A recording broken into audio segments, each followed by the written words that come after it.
চাওক যোৱাকালি মই এটা কাটঅপৰ ওপৰত ভিডিঅ' দিছিলোঁ টেটকাম ৰিক্ৰুটমেণ্ট জিটিপিজিটি আৰ্টছ সায়েন্স ইয়াৰ ওপৰত আৰু আপোনালোকে নিশ্চয় চাইছে যদি চোৱা নাই এটো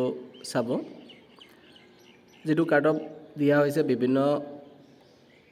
সোৰ্সৰ পৰা ডাটাবিলাক কালেক্ট কৰি কোনে কিমান মাৰ্ক পাইছে কোন ডিপাৰ্টমেন্ট কিমান আছে এই হিচাপত কিন্তু ইয়াত কিছুমানে কৈছে কাটঅপ ইমান কম নাযায় নেকি তে এই কাৰণে আপোনালোকৰ মাজলৈ আজিৰ এই ভিডিঅ'টো লৈ আহিছো যিবিলাক ফ্ৰেশ ক্যান্ডিডেট আছে এই ক্যান্ডিডেট বিলাকৰ কাৰণে কিন্তু বহুত ষ্ট্ৰং পইণ্ট কেইটামান আছে আৰু এই পইণ্ট কেইটাই মই আজি আপোনালোকৰ লগত শেয়াৰ কৰিম ইয়াত কোনো কাটঅপ আলোচনা কৰা নহব যদি আপুনি কাটঅপ কিমান যাব এটো বিচাৰে যদি আহিছে তেনেহলে মোৰ আগৰ ভিডিঅ'টো চাব পাৰে এটো তেনেহলে ইয়াৰ কাৰণে হয় কিন্তু ইয়াত জাস্ট আপোনালোকৰ কেইটামান পইণ্ট কম হসা কথা যেটো ৰিয়েল পইণ্ট যেটো ফ্ৰেশ ক্যান্ডিডেটৰ কাৰণে ষ্ট্ৰং পইণ্ট এই পইণ্ট কেইটা মই জাস্ট আপোনালোকৰ লগত শেয়াৰ কৰিম যাৰ কাৰণে আপোনালোকৰ কাটঅপটো বহুত কম যাব বুলি আমি ক'ব পাৰো বা আপুনি পইণ্ট কেইটা জনাৰ পিছত আপুনিও ভাবিব হজাই কাটঅপটো কম যাব আপোনাৰ আশা কৰা মতে যাব তে ইয়াত কিছুমান হসা কথা আছে আপোনালোকে কোনো বেয়া না পাব যিবিলাক আমি ইয়াত পইণ্ট হিচাপত লৈছো আপোনালোকে চাব তে ইয়াত মই প্ৰথমতে দিছো টেটকাম ৰিক্ৰুটমেণ্ট জিটিপিজিটি কাটঅপ কিয় কমিব কম যে কৈ আছে ইউটিউবাৰ বিলাকেও কৈ আছে বিভিন্ন জনেও কৈ আছে আৰু কিছুমানে অপোজ কৰি আছে তো এটো কম যোৱাৰ কিছুমান কাৰণ আছে কাৰণবিলাক মই কেইটামান পইণ্টত লৈছো তে চাওক মই প্ৰথম পইণ্টটো লৈছো ইয়াত ভ্যাকেন্সি ভাৰ্সেস ক্যান্ডিডেটস ৰেশিও এতিয়া চাওক আমাৰ ইয়াত যেটো টেটকাম ৰিক্ৰুটমেণ্ট হৈ আছে ইয়াৰ কিন্তু ৰেশিও যেটো আছে 1:4 ৰেশিওত আমাৰ কি আছে ক্যান্ডিডেটস আছে আৰু আগত যিমানখিনি ৰিক্ৰুটমেণ্ট প্ৰসেস হৈছিল ইমান কম ৰেশিওত কিন্তু না যায় এটো হল ফাৰ্স্ট পইণ্ট গতিকে ইয়াত ক্যান্ডিডেট হিচাপত মাত্ৰ এটা পোষ্টৰ এগেইনষ্টত 4 জনহে ক্যান্ডিডেট আছে যিবিলাক এপিয়াৰ হৈছিল এক্সামত গতিকে ইয়াৰ পৰা ক'ব পাৰো কাটঅপটো অলপ কম তে চাওক নেক্সট ষ্ট্ৰং পইণ্ট কিন্তু ফ্ৰেশ ক্যান্ডিডেটৰ কাৰণে এইটো হল সকলোতকৈ বেছি ষ্ট্ৰং পইণ্ট বিটিআৰ টেটকাম ৰিক্ৰুটমেণ্টৰ যেটো ৰিজাল্ট বিটিআৰ টেটকাম ৰিক্ৰুটমেণ্টৰ যেটো ৰিজাল্ট এইটো ফেব্ৰুৱাৰী মাহৰ ভিতৰতে কমপ্লিট কৰাৰ কথা আৰু আপোনালোকে জানে অলৰেডি নৱেম্বৰ মাহৰ 24 তাৰিখত কেছে বিটিআৰ টেটকাম ৰিক্ৰুটমেণ্ট যেটো জিটিপিজিটি আছিল কিমান আছিল 1472 পোষ্ট এটো কিন্তু অলৰেডি হৈ গৈছে এনসাৰ কিও দি দিছে কিন্তু ফেব্ৰুৱাৰীৰ ভিতৰত এইটো ৰিক্ৰুটমেণ্ট প্ৰসেস কমপ্লিট কৰিব আৰু যদি এইটো ৰিক্ৰুটমেণ্ট প্ৰসেস কমপ্লিট কৰে তেনেহলে 1472 ক্যান্ডিডেটস কিন্তু ইয়াতে পাই যাব আৰু যেতিয়া বিটিআৰত পাই যাব তেতিয়া কিন্তু ইয়াতে আৰু অসমত না যাব কাৰণ বিটিআৰৰ ক্যান্ডিডেট বিলাকেই ইয়াত জব পাব এতিয়া যেতিয়া 1472 পোষ্ট ইয়াত ফিলআপ হৈ যাব এই ক্যান্ডিডেট বিলাকে ইয়াত জয়েন কৰিব ইয়াত পাই যাব তেতিয়া কিন্তু এই ক্যান্ডিডেট বিলাকে আকৌ অসমত যায় কম্পিটিশন নকৰে আৰু এটা কথা মনত ৰাখিব যিবিলাক একচুয়ালি যাৰ ভাল মাৰ্ক উঠিছে বিটিআৰতো উঠিছে অসমতো উঠিছে গতিকে বিটিআৰত পালে অসমত না যায় গতিকে এই ক্যান্ডিডেট ডাইৰেক্ট ভাল মাৰ্ক পোৱা ক্যান্ডিডেট বিলাকে কিন্তু অসমৰ যেটো কাটঅপ হয় ইয়াৰ পৰা বাদ পৰি যাব ইন দা সেন্স কি যে বিটিসি জব পাই যাব আৰু অসমত কম্পিটিশন নকৰিব নিশ্চয় আপোনালোকে বুজি পাইছে চাওক নেক্সট যেটো ফ্ৰেশ ক্যান্ডিডেটৰ কাৰণে ষ্ট্ৰং পইণ্ট এটো 3 নম্বৰত আছে ষ্ট্ৰিক্ট ভেৰিফিকেশন আপোনালোকে নিশ্চয় জানে যে আমাৰ যেটো 1:4 ক্যান্ডিডেট আছিল ইয়াৰ ভিতৰত প্ৰথম যেটো ভেৰিফিকেশন কল হ'ব ইয়াত কিন্তু 1:2 হ'ব যিবিলাকে ভাল মাৰ্ক পাইছে ইহঁতৰ 1:2 মাতিব এতিয়া ষ্ট্ৰিক্ট ভেৰিফিকেশন মই ইয়াত কিয় লগাইছো কাৰণ ইতিমধ্যে গম পোৱা গৈছে গুৱাহাটী হাইকোৰ্টৰ পৰা আপোনালোকে ৱেবছাইটত যাই চেক কৰিব পাৰে যে ফ্ৰেশ ক্যান্ডিডেট যিবিলাকে আছে এতিয়া অসমত বিএড প্লাস মাস্টাৰ ডিগ্ৰী বা বিএড লৈ যিবিলাক ফ্ৰেশ ক্যান্ডিডেট আছে কোনো ধৰণৰ প্ৰবলেম নাই ইহঁতে কিন্তু এটা কেছ দাখিল কৰিছে আৰু কেছটো কৰিছে কোনটো বেসিছত যে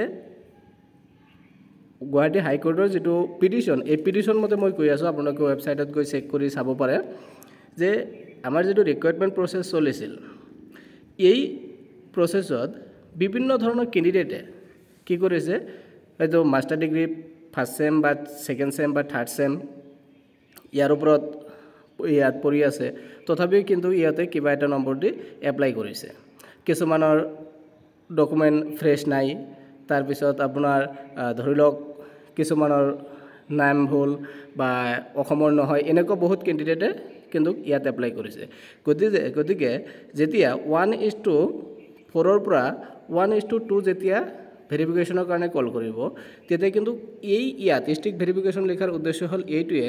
যিবিলাক কেণ্ডিডেটৰ এনেকুৱা আছিল স্পেচিয়েলি যিবিলাকে ধৰক ডকুমেণ্টৰ খেলিমেলি আছে ডকুমেণ্ট ঠিক ঠাক নাই তাৰপিছত ধৰি লওক 4th সেমিষ্টাৰ বা 3rd সেমিষ্টাৰ তাৰপিছত ইগনৰ পৰা আইডলৰ পৰা বিভিন্ন ধৰণৰ পৰীক্ষা দিছে কিন্তু ইহঁতৰ অলৰেডি বিএড হওক বা মাষ্টাৰ ডিগ্ৰী হওক কমপ্লিট কিন্তু হোৱা নাই গতিকে এই কেণ্ডিডেটবিলাক কিন্তু Guwahati high court according to Guwahati হাইকোৰ্টৰ পিটিশ্যন মতে এই কেণ্ডিডেটবিলাক কিন্তু এই ভেৰিফিকেশ্যনৰ পৰা অট'মেটিকেলি ওলাই যাব ভেৰিফিকেশ্যন এই কাৰণেই কৰিব ষ্ট্ৰিক্ট ভেৰিফিকেশ্যন কৰিব অট'মেটিকেলি ওলাই যাব এতিয়া যদি ওলাই যায় তেনেহ'লে কেণ্ডিডেট আৰু কমি গ'ল আৰু এইটো কোৱাৰ কাৰণে চাওক এইটো আপোনালোকৰ মই প্ৰথমতে কৈছোঁ যিবিলাক ফ্ৰেছ কেণ্ডিডেট ইহঁতৰ কাৰণে বহুত ভাল আৰু যিবিলাক এনেকুৱা আছে ইহঁতৰ কাৰণে কিন্তু অলপ প্ৰব্লেম ইয়াত আছে যদি ভেৰিফিকেশ্যন একো ইজিলি নহয় ষ্ট্ৰিক্টলি নহয় তেনেহ'লে আপোনালোকৰ চান্স আছে আপোনালোকে এইটোলৈ বেয়াও পাব নালাগে মই সঁচা কথা যিখিনি এইখিনি জাষ্ট কৈছোঁ অ'কে এইটো এটা কথা তেনেহ'লে এইটো যদি ষ্ট্ৰিক্ট ভেৰিফিকেশ্যনৰ এই ষ্টুডেণ্টবিলাক যদি ওলাই যায় তেনেহ'লে ইয়াত কি কেণ্ডিডেটৰ সংখ্যা আৰু বহুত কমি গ'ল চাব পইণ্টবিলাক নেক্সট যিটো আছে 4 নম্বৰ যিটো আছে পইণ্ট 4 নম্বৰ পইণ্টত মই কি লৈছোঁ ন' অভাৰলেপিং অৰ্থাৎ এইবাৰ আপোনালোকে জানে 10th মে 2025ত 10th মে 2025ত কিন্তু মাননীয় মুখ্যমন্ত্ৰী হিমন্ত বিশ্ব শৰ্মা ডাঙৰীয়াই কৈছে যে 10th মেত কি হ'ব গোটেইখিনি যিখিনি ৰিক্ৰুইটমেণ্ট প্ৰচেছ চলি আছে এডিআৰই হওক বা টেটকাম ৰিক্ৰুইটমেণ্টে হওক ডিএমই হওক যিমানখিনি আছে গোটেইখিনি কিন্তু 10 মে তাৰিখত আৰু এলপি ইউপি যিমানখিনি আছে এপইণ্টমেণ্ট দি দিব গতিকে আগৰ যিবিলাক ৰিক্ৰুইটমেণ্ট প্ৰচেছ চলিছিল বা হৈছে ইয়াত কি হৈছিল অভাৰলেপ হোৱা দেখা গৈছে অভাৰলেপিং হোৱা মানে কেনেকুৱা বুজাইছে যে ধৰি লওক এজন কেণ্ডিডেটে এলপি আৰু ইউপি দুটাতে এপ্লাই কৰিছে এলপি আৰু ইউপি দুটাতে এপ্লাই কৰিছে কিন্তু কি হৈছে মাৰ্ক বেছি আছে গতিকে ইউপিটো কাট অফত নাম আহি গৈছে এলপিটো কাট অফত নাম আহি গৈছে গতিকে ইয়াৰ দুটাতে এপইণ্টমেণ্ট পাইছে কিন্তু মানুহটো এজনেই না কেণ্ডিডেট এটাই গতিকে এটা পোষ্টত ল'ব এপইণ্টমেণ্টটো ধৰি লওক ইউপিতে ল'ব আৰু ইউপিত লোৱাৰ লগে লগে এলপিটো খালী হৈ থাকিব আকৌ পোষ্ট ভেকেণ্টে থাকে এইকাৰণে কেইদিনমান আগত শিক্ষামন্ত্ৰী ৰণোজ পেগু ডাঙৰীয়াই কি কৈছে যে এইবাৰ ৰিক্ৰুইটমেণ্ট প্ৰচেছটো কমপ্লিটলি কি হ'ব অভাৰলেপ নহ'ব এইটো এনেকৈ চাইজ কৰিব কাৰণ আমি দেখা পাইছোঁ যে শিক্ষামন্ত্ৰী ডাঙৰীয়াই কৈছে অভাৰলেপিং নহ'ব আপোনালোকে চাব পাৰে যে তাৰমানে কি হ'ব যিবিলাক কেণ্ডিডেটৰ মাৰ্ক ভাল আছে পিজিটিত যদি পাই যায় মাৰ্ক জিটিতো ভাল আছে ধৰি লওক এতিয়া পিজিটিত পাই যোৱাৰ লগে লগে কি হ'ব জিটিৰ পৰা তাৰ নামটো কাট খাই যাব ছেমভাৱে কি হ'ব এতিয়া জিটিত পাই গৈছে তাৰমানে এলপি আৰু ইউপি যিবিলাক আছে ইউপিৰ পৰা বা এলপিৰ পৰা যদি চিলেকশ্যন হৈছে ইয়াৰ পৰা কি হ'ব নামটো কাট খাই যাব গতিকে এজন ব্যক্তিয়ে এটা পোষ্টতে পাব গতিকে এই হিচাপত যদি দেখা যায় তেনেহ'লে কি হ'ব আমাৰ পিজিটি জিটি বা এলপি ইউপি যিবিলাক আছে এডিআৰই যিমানেই হওক মেক্সিমাম মানুহে কিন্তু ইয়াত এবাৰ চাকৰি পাবলৈ সক্ষম হ'ব এই হিচাপত যদি চোৱা যায় আপোনালোকে এই পইণ্টকেইটাই হ'ল ষ্ট্ৰং পইণ্ট আপোনালোকে চাব আপোনালোকৰ কেনেকুৱা লাগিছে যদি ইয়াত কিবা ডাউট আছে তেনেহ'লে মেছেজ কৰিব পাৰে মই ডাউটখিনি ক্লিয়াৰ কৰাৰ কাৰণে চেষ্টা কৰিম এইকাৰণে মই 5 নম্বৰ পইণ্ট যিটো দিছোঁ 5 নম্বৰ পইণ্ট দিছোঁ মেক্সিমামে চাকৰি পাব বুলি দিছোঁ কাৰণ এনেকুৱা যদি চোৱা যায় তেনেহ'লে অট'মেটিকেলি কাট অফটো বহুত কমি যাব তাতকৈ ডাঙৰ কথা হ'ল এইবাৰ যিটো টেটকাম ৰিক্ৰুইটমেণ্ট হৈছিল ইয়াত কিন্তু কি হৈছে কুৱেশ্যন পেপাৰ পেটাৰ্ণটো কিন্তু বহুতেই অলপ বেলেগ যেন লাগিছে মই চাইছোঁ কুৱেশ্যন পেপাৰটো আগৰ যিবিলাক টেট হৈছিল ইয়াতকৈ অলপ বেলেগ যেন লাগিছে যেনেকৈ চি টেট লেভেলৰ পেডাগজিবিলাক দিছে তাৰপিছত ইংলিছটো এনেকুৱা বহুত টাফ দিছে বুলি বিভিন্নজনে মন্তব্য কৰিছে চাওক এইখিনি আছিল আপোনালোকৰ মেইন পইণ্ট যদি আপোনালোকৰ ভাল লাগিছে তেনেহ'লে লাইক কৰিব শ্বেয়াৰ কৰিব কমেণ্ট কৰিব এইখিনি আছিল ধন্যবাদ